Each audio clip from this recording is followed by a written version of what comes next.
ก็เป็นได้แค่คนคนหนึ่งที่รักเธออย่างเปิดเผยไม่เคยได้รักกลับคืนก็เธอนั้นแค่คนคนหนึ่งจะรักไม่รักช่างเธอให้ฉันงมงายต่อไปแค่ได้รักได้คิดได้ชอบสุขแบบทุกอย่างนี้ก็พอ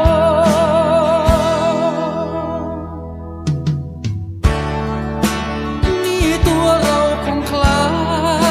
ยดังม้าเห่าเรือบินจนสิ้นใจยังไม่ได้ยนต์ไม่กวนใจให้มองไม่รักไม่ว่าอะไรคิดได้ฝ่ายเดียวก็